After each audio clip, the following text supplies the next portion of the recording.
part of your job, everyday job, is to analyze emotion, moods, and styles from the global catalog of music, as you mentioned. And you have so far, as I've read, detected emotions in 35 million tracks. And it is said that every day there's like 20,000 tracks created, and your goal is to reach to all the track on the earth that is at right now, I think it's 70 million plus.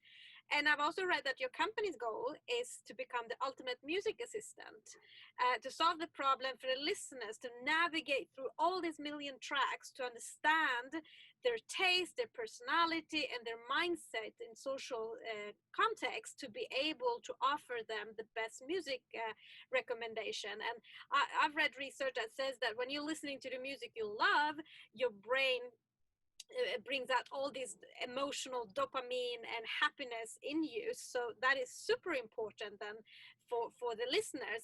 From the lens of AI, how have you and your team built this ultimate music assistant, decoded the DNA of music? And please then walk us through your products that is called Music Match, Music Motion, and Music Me. Yeah, with pleasure.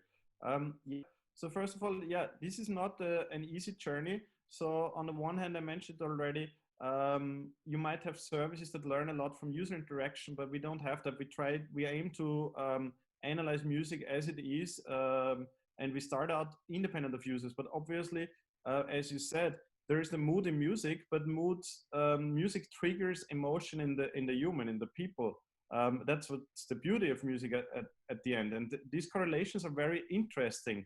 And they might be different per each person, because some people relate to happy, mellow pop music a lot, but some people just hate it. And they enjoy the most if they listen to very dark, heavy metal music, and that gives them pleasure and joy.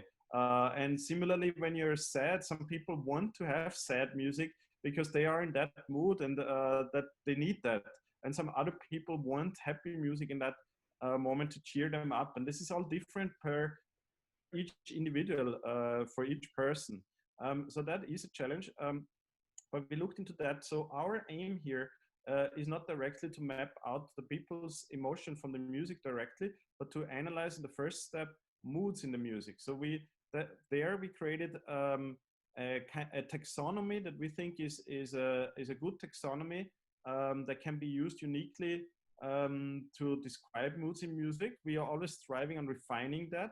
There's also a question of how you make this universally, globally applicable. So we believe the annotations we have done to the music that helps the AI learn that is objectifiable, and we can extract the moods from the music, no matter in which country you are, which cultural background you have, because that's the next step.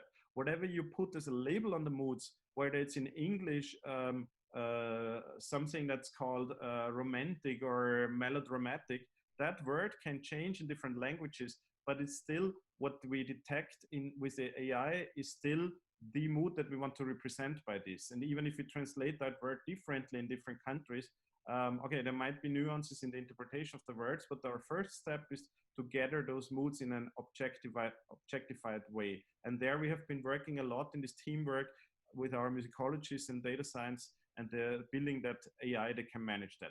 And then we get to the next step. Now it's about, okay, what do users do?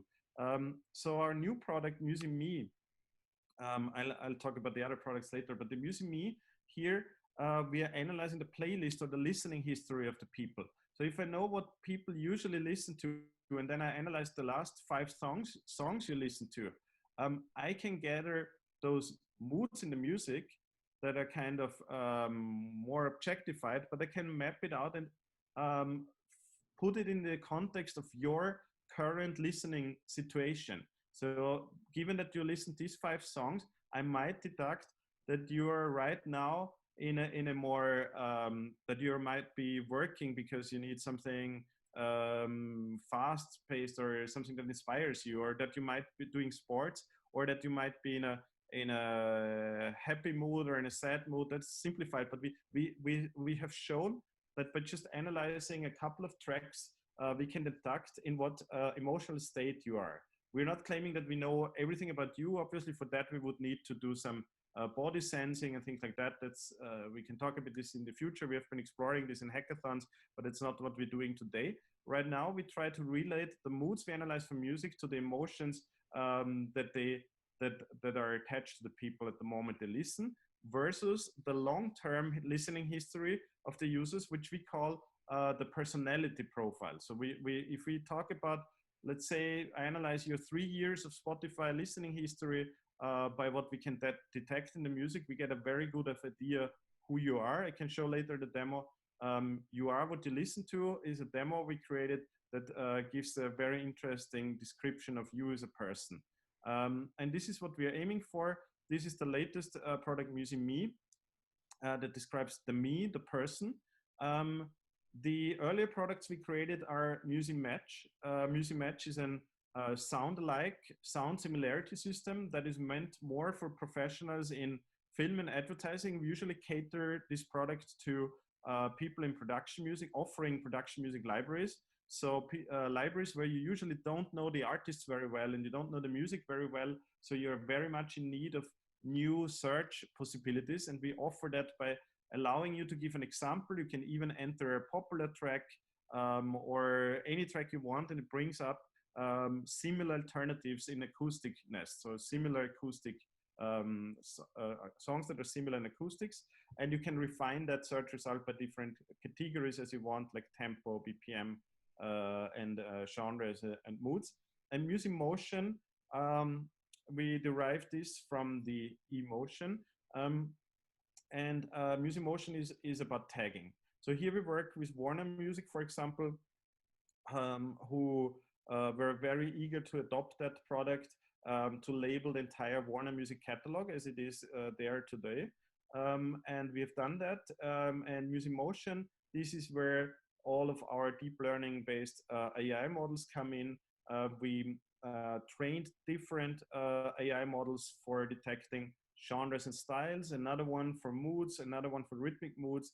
We also detect the tempo and these acoustic attributes like key and tonality. And we also capable of detecting whether a song is instrumental or vocal, or whether it has a very high-pitched voice, low-pitched voice, which usually is attached to male or female voices that some of our customers are interested to. So Musimotion is a tagging and labeling product that can be used both as in addition to Musimap as a filter, and it enriches also what we can do in Musimap for the mood detection.